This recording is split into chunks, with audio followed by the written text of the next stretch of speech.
Issue number 14 of the Power Rangers comic by Boom Studios begins on the Eltarian command ship. Zartus is trying to locate Safe Haven so he can go after the Rangers. However, he scraps that because his crew detect a surge of tachyon particles on Gold Deck, meaning the Rangers have been transported aboard the ship already. Zordon is in his new suit fighting alongside Jason and Trini. This gives us the opportunity to see Zordon do some actual fighting, as he is able to dispatch the Eltarians that were sent to intercept the Rangers. It's good to see Zordon is still a capable Guardian, even after all this time. It's also great that Zordon has put the past behind him, as he's happy fighting alongside the Omega Rangers after he thought of them as traitors when they freed Drakon in the beginning. Moving on to Promethea's old site, the other Rangers are looking for the survivors.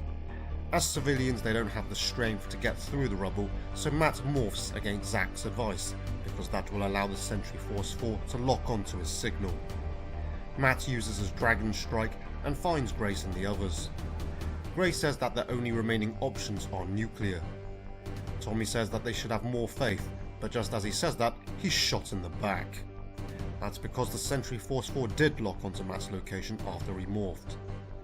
Matt tries to attack them, but he's easily shot down. He was too overconfident. Back aboard the Eltarian command ship, some guards arrive to help keep watch on Zelia. The guards, however, knock the Eltarians out because they were actually Finster's putties, working with Kimberly to break Zelia free. Kimberly's there to destroy the Celestial Shard, and Zelia tells her she knows exactly where it is. The information is passed to Zordon, so he tells Finster, Kimberly and Zelia to head to Safe Haven. Zordon will go after the Celestial Shard. Zartus introduces his soldiers to Zordon and tells them to show Zordon what they do to those who turn their backs on Eltar. He teleports away, leaving the soldiers to fight Zordon, Jason and Trini. Zordon tells Trini not to have fear because despite the odds, he has no intention of losing today. Jason hopes he doesn't sound that corny when he's fighting. That was a nice bit of humour because, as we all know, yes, the characters in Power Rangers are corny. Zordon tells Jason and Trini they don't have time to fight. He tells them to follow the Celestial Shard to Earth while he remains to cripple the ship. Zordon tells Jason that he trusts him and to lead the other Rangers, for he is proud of them as if the Rangers were his own children. This reaffirms that Zordon has forgiven the Omega Rangers. Alpha activates the Master Arch, allowing Jason and Trini to leave the ship. Zordon stays behind to deal with the remaining soldiers. The Sentry Force 4 continue their fight against the other Rangers, and Grace pulls out Psycho Green's dagger. So I was expecting to see Grace get in on the action. But instead, she does nothing.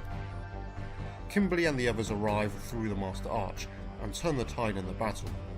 What I liked on these pages are the bad guys working with the Rangers, and also them doing so competently. Squat, for example, did something without messing up on the first attempt. Babu helped Adam out by using a potion to make Zag see multiple Adam and Babu's, allowing the real Adam to take his axe to Zag's head.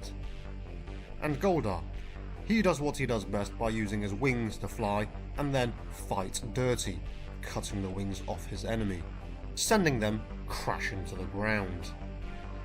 If anything, Zed's minions stood out more than the Rangers. Anyway, the Sentry Force 4 are defeated, but Zelia tells Zeta that they serve Eltar, not Zartus. They can stop all of this. But then Zartus and the Imperials arrive.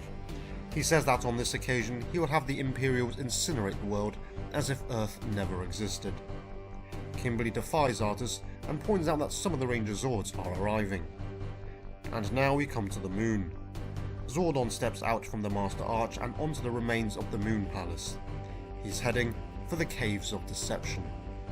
He says it's been a long time since he stepped foot there, as this is where it all began. Zofran touched a crystal and wiped out all life on the moon.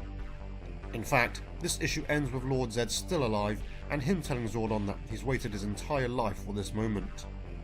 It was nice seeing Zordon in action in this issue, and it was also good to see Zed's minions fighting well and not playing around for comic relief. The Eltarian War is coming to an end already, just as it started. Another reason why I didn't really like this being called a new story arc, as it's just the same as before. But anyway, looking forward to see how it all ends.